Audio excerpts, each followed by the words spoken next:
तो दोस्तों oil India limited ने अपने क्वार्टर टू के नंबर को डिस्क्लोज कर दिया है। तो चलिए देखते हैं क्या है क्वार्टर टू के नंबर्स के अंदर। लेकिन उससे पहले मैं आपको बता दूं, कंपनी ने डिविडेंड देने का भी ऐलान किया है। जी हाँ, सही आपने सुना, 4.5 रुपये प्रति शेयर के हिसाब से कंपनी ने इंटीम डिविडेंड देने का ऐलान किया है, जिसका जो रिकॉर्ड डेट होगा वो 22 नवंबर होगा। जी हाँ, अगर आप 22 नवंबर से पहले, मतलब 22 नवंबर से 2 दिन पहले अगर आप 20 नवंबर तक भी अगर आप शेयर को बाई करते हैं तो आपको डिविडेंड मिलेगा। 20 नवंबर के बाद अगर आप बाई करते हैं तो आपको डिविडेंड नहीं मिलेगा। चलिए आप नंबर देख लेते हैं, वो तो डिविडेंड की बात होगी, नंबर देख लेते हैं। नंबर कहते हैं क्योंकि नंबर्स भी देखने में तो अच्छे लग रहे हैं, मिक्स टाइप के हैं, कैसे क्या है चलिए देख लेते हैं। तो ये डाटा बेसिकली करोड्स में दिया हुआ है, जैसा कि आप देख सकते हैं। तो पिछले क्वार्टर में क्या हुआ था, पिछले क्वार्टर में कंपनी ने 11,566 करोड़ का रिवेन्यू जनरेट किया था। पिछले साल मात्र 7,254 करोड़ था, जो कि बढ़ के देखा जाए तो 10,123 करोड़ के आसपास आ गया।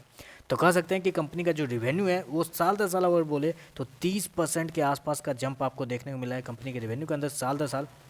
जबकि क्वार्टर क्वार्टर बात करें तो क्वार्टर क्वार्टर हल्की सी गिरावट है, अप्रोक्सीमेटली आप बोल सकते हैं कि 10% के आसपास की गिरावट है कंपनी के रेवेन्यू के अंदर क्वार्टर क्वार्टर। चलिए एक्सपेंस देख लेते हैं। एक्सपेंस में क्या हुआ है, पिछले क्वार्टर में कंपनी ने 7401 करोड़ खर्च किए थे, पिछले साल 5664, जबकि इस क्वार्टर में 8189 कंपनी खर्च किए।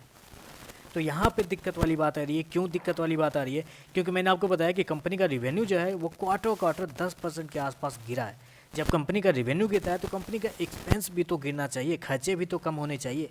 लेकिन यहाँ पे कंपनी के खर्चे थोड़े ज़्यादा हो गए हैं, जिसकी वजह से कंपनी का जो प्रॉफिट है उसके अंदर हल्की सी गिरावट आपको देखने को मिल रही।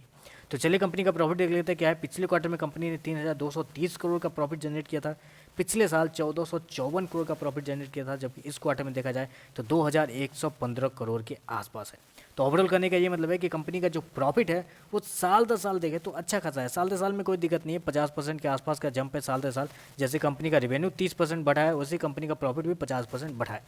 लेकिन जब क्वार्टर क्वार्टर आते हैं तो वहाँ पे अप्रोक्सीमेटली 30% के आसपास की गिरावट है। जी हाँ, 30% के आसपास की गिरावट है। कंपनी का रेवेन्यू 10% गिरा है क्वार्टर क्वार्टर, लेकिन कंपनी का प्रॉफिट 30% गिरा है, जो कि मेरे हिसाब से थोड़ा सा निगेटिव सेंटीमेंट क्रिएट करता है। ओवरऑल करने का ये मतलब कि नंबर, लेकिन मेरे हिसाब से न्यूट्रल साइड पे ईपीएस भी देखें तो ईपीएस से पता चलता है 10 रुपये 62 पैसे का पिछले साल हुआ करता था, 17 रुपये 48 पैसे का अभी है, लेकिन पिछले क्वार्टर में ईपीएस अप्रोक्सीमेटली 26 रुपये के आसपास था।